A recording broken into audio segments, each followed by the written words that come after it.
How can we maintain a peaceful mind amidst political change?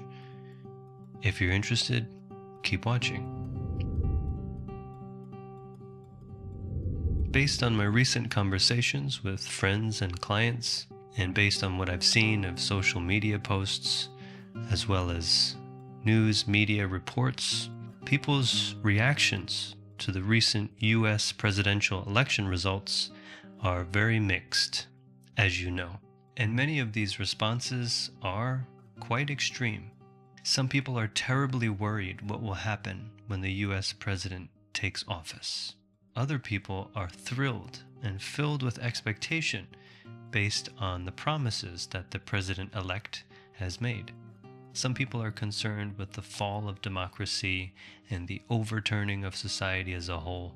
And other people are hopeful of a rebuilding of society. We all have our own expectations and predictions for the future. Maybe some of us apathetic and just don't care anymore. But whatever our expectation, we often hold on to them dearly. And of course, people in the media know this, and their storylines fuel a kind of extremist thinking, presenting either a catastrophic or a utopian view. The media corporations play on the emotions of the public for the sake of harnessing our attention and, of course, earning our money, or for the sake of promoting their own political agendas. Not many people, if any, are writing stories out of pure altruistic motives. After all, the main function of the media is partially to inform, but mostly to entertain, usually in a very dramatic and sensationalist way. And not to place the blame on the media, but humans in general, we're very easily impressed upon by the information we receive, whether it's from the media or just from conversations with other people. We're easily swayed to align with one side or the other. We like things in black or white. We like to have a clear and certain view of how things are, how things were, or how things will be. And we're not so well adapted to dealing with gray areas and nuance. We often feel uncomfortable with uncertainty. And we may feel like an outsider if we don't take sides. But mostly we just want a clear answer to hold on to. And in the case of a new presidential election, we have two general answers. One, we're doomed. Two, we're saved. In reality, there's no clear answer, but when we feel certain, we feel more safe. And so we cling to a particular conclusion. Like, oh, this next president's going to be the best thing for this country. Or, this next president is going to ruin this country. And even if we were to think that the end of the world is near, that will actually help us feel a little bit more comfortable, because at least we feel certain. So because we hold on dearly to our thoughts, that disturbs our emotions. Because when we cling to our views, we easily become angry, sad, anxious, hopeless, or depressed. And whenever we encounter someone else's views, we probably experience opposition and conflict. We get into arguments and fight. All the while, we may not even notice how we feel because we're so fixated on our own perspective and what we think. In time, if this goes on, we can become sick, mentally and physically ill. Whether we have a doomsday view or a view of great expectations, we can become sick with anger, sadness, or any combination of emotional affliction. In short, we become poisoned by our own attachments. Can you relate to this? And is it possible that you have an extreme view? Before you say no, just pause for a second. Because if you can pause and reflect for a moment and become aware that your ideas are really just ideas, they're not ultimate truth, then you have a chance. You have a chance to free yourself from the afflictions of extremism and adopt a fluid view of reality. What is a fluid view of reality? A fluid view is actually not having any fixed view. So for example, no matter who is coming into office, whether it's the left or the right, we're neither doomed nor saved. Why?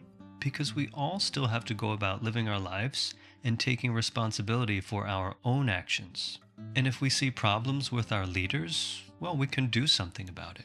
We can still act. We can still respond. But we don't need to see anyone as evil or as the enemy, or see someone as holy or completely virtuous as our savior, because that would be foolish. No one person is completely evil or bad, nor is one person completely virtuous or good. Everyone has flaws, everyone has imperfections, and no one has all the answers. No one can see and know everything from all perspectives all at once. No one is omniscient. Every leader is imperfect. If we realize that, we can then see everything as fluid. We can see the change and the opportunities for change everywhere. We see that change makes everything possible. One thing changes because something else influences it. And since everything is changing at every moment, then there's no need to be stuck in any view, because that view is already outdated. It's already part of the past. So if we free ourselves from fixed views, we're then able to update and revise our perspective. If we know that all views are limited, we won't be so rigidly fixated on them. We'll be open to seeing what is helpful, what is harmful, what's beneficial, and what's not. And we're open to letting go of outdated information and receive new, updated information. And based on observing things in the present moment, we can see the reality of now. Everything moving and changing in this moment. That's a liberating perspective on politics and a liberating perspective on life. Our mind doesn't get stuck when we realize that everything is flowing. So if you notice that you're overly sad or excited about the election, and you realize that your emotions are disturbed, or that your fixed views are creating problems with your life, problems with interactions with others, just take a moment to pause. Stop and just sit with your feelings and your thoughts. Observe yourself. Are you thinking in an extreme way? Are you stuck in a view? Either a beautiful or ugly vision of the future? Are you feeling disturbed or overly excited? If so, we can remind ourselves there's just this moment, this reality right here, free from views and predictions. If we see a problem, we can still do something about it, but we can act in a way that's not fueled by hatred or by judgment and bias. Instead, we can act in a way that's compassionate and understanding, not demonizing anyone or seeing anyone as completely virtuous or holy either. And ultimately, we can't control the outcomes. We can't control what happens in the end. But we can be at peace with the outcome. We can be at peace with any outcome in the same way that we can be at peace with this present moment. When the future comes, we can also be at peace, free from fixed views. We can be a source of freshness for ourselves and for society, acting in a positive and engaged way, yet without the anger, without the hatred, without the destructive emotions and behavior that results from rigid views, extreme views. So why not take a moment and refresh yourself? Take a moment just to let go of all your views. And then what do you see? What do you experience then? So these are just a few words to share with you all. May it help you have peace of mind after this and all future elections.